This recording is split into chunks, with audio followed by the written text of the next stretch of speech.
Good, happy Wednesday evening, December 9, 2020. I'm Riley King, and welcome to this Wednesday evening edition of the Riley King Newscast, right here on the Riley King Network. We have a lot of news to get to this Wednesday evening, so let's begin. First up, we begin with COVID-19 updates. New Hampshire COVID information, new updates and data. Let's take a look at that right now.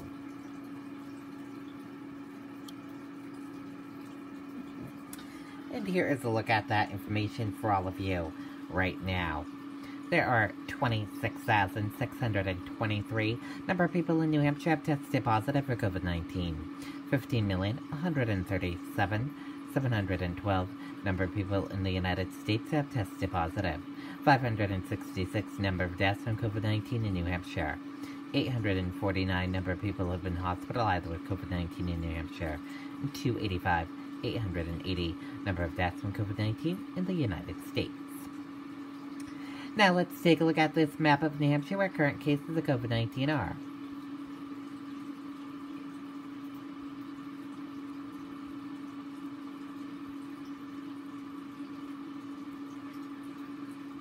Whoops, sorry about that, everyone. In Nashua, 391. Let's take a look at this map of New Hampshire where total cases of COVID-19 are. Nashua, 2451. And now let's take a look at these three charts here. Let's start with the first chart here, new cases each day in New Hampshire.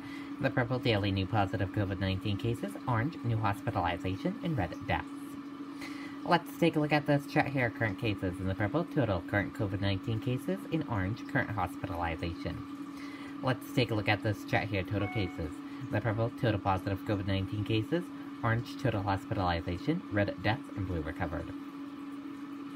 Let's take a look at this chart here, positive PCR test rate and daily PCR test. Let's take a look at this chart here, age group cases, female and male of cases, and risk information. Now let's take a look at this chart here, infections, hospitalizations, and deaths. And let's take a look at this chart here, deaths, percent of New Hampshire population, race/ethnicity of cases, and hospitalizations.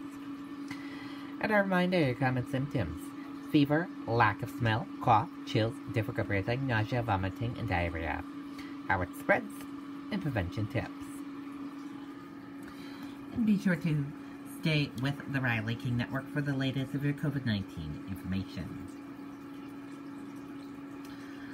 Moderna says research shows its COVID-19 vaccine is highly effective with few side effects. Moderna working with facility in New Hampshire for some vaccine production. Let's take a listen to that video from WMUR News 9's Andy Hirschberger.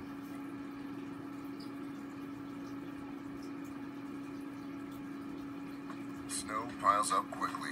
Remove it just as quickly with Kubota subcompact and compact tractors. Our #1 selling tractors are built at... It's called Vaccine 1273.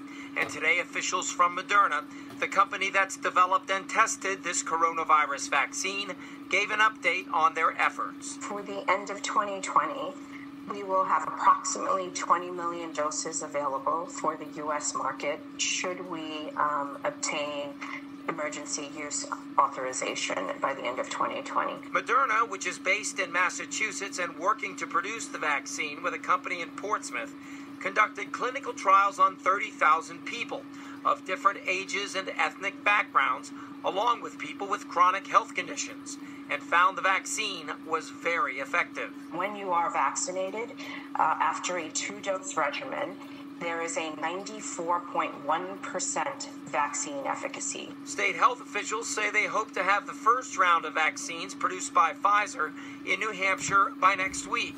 They hope the Moderna vaccine will be here the following week. Moderna officials say they found side effects very mild, to include headaches and soreness around the injection site. We did see somewhere near a 10% level of fatigue, for instance. But most of these tolerability and safety or adverse events typically resolve within a short period right after vaccination, within a 1 to 3 day time period. Moderna officials say if everything goes right, they hope to produce between 500 million to 1 billion doses of the vaccine in 2021. Putting live, I'm Andy Hirschberger, WMUR News 9. Okay, and there you go on that video and that report.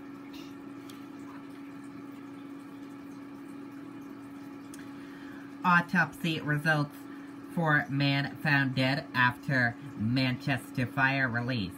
Cause of death, identity of victim, publicly announced. An autopsy result for a man found dead after a tent fire in Manchester over the weekend were released today.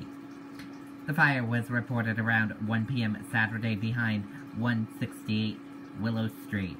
The victim was identified as Gary Silver, 64. Investigators said he died of smoke inhalation and the manner of his death was accidental. The cause of the fire is still under investigation, officials said.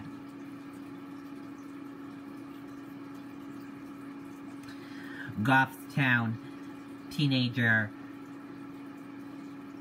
fired his lawyer. A Goffstown teenager who is charged with first-degree murder in a drug deal robbery fired his public defender this week, likely signaling more delays in a trial for a killing that is now more than 3 years old. Rumble strips may be coming to crash-prone Route 106. Take a look at this photo right here. This is Route 106, all right here, as you can see.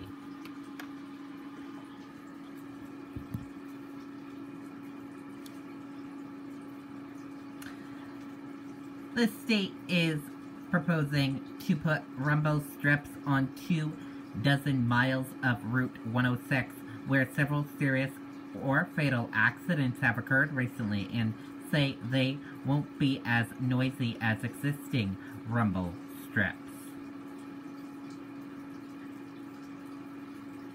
Driver seriously injured when ice flies off truck, smashing window. A man driving on Nashua Road in Londonderry was struck by ice that flew off a truck and crashed through his car window, causing serious injuries. Here is a photo from the scene. As you can see, this is his car here. The ice smashed through his window.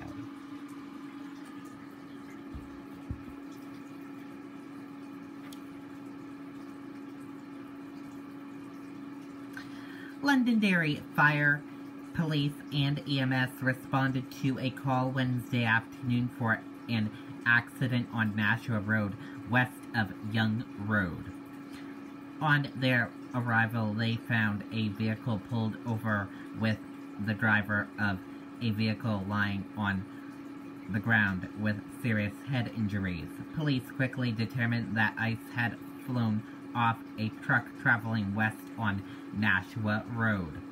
Londonderry Police Captain said the driver was treated by fire and EMS and transported to a local hospital with serious injuries. The truck was identified and returned to the scene shortly after the accident occurred. The captain said the car was traveling east and the truck was traveling west in an area posted at 55 miles per hour when the ice flew off. This added to a significant danger of the ice stretching the vehicle at such a high speed. Londonderry Police notified New Hampshire State Police Troop G, who investigates accidents with commercial vehicles. New Hampshire State Police sent a trooper to the scene and is working with Londonderry Police to investigate the incident. A reminder from New Hampshire State Police of Jessica's Law.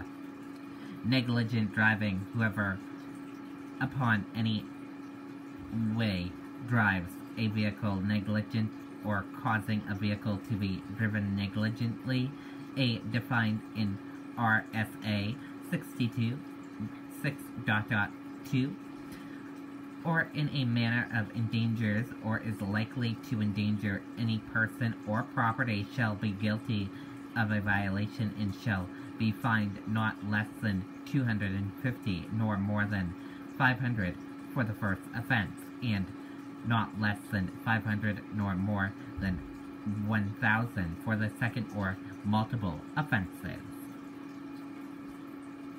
Here is a photo that New Hampshire State Police posted on Monday. Take a look.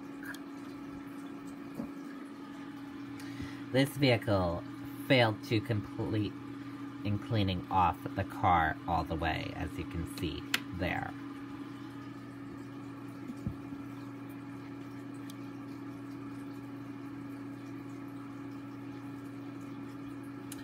Shaheen, New Hampshire Dems call to avert passport center layoffs at Pease.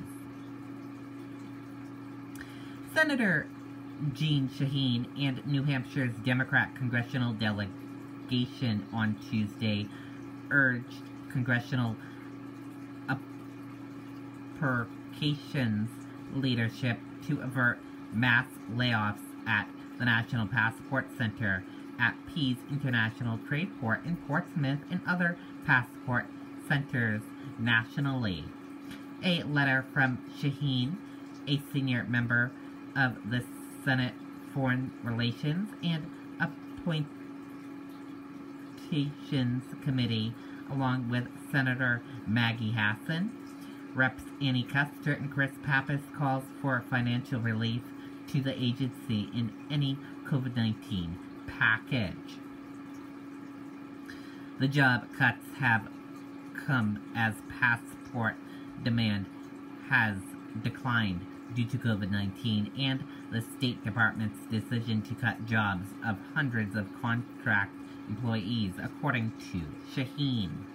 The letter follows Shaheen's call to Secretary of State Mike Pompeo to reevaluate these job cuts and help alternate their impact, which, according to her office, was followed by a portion of these employees being asked to return to their jobs.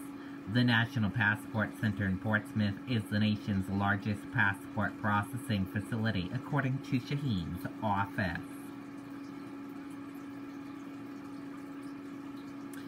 And here is what Senator Jeanne Shaheen said. And a group of other senators as well. Here is what they said in a statement.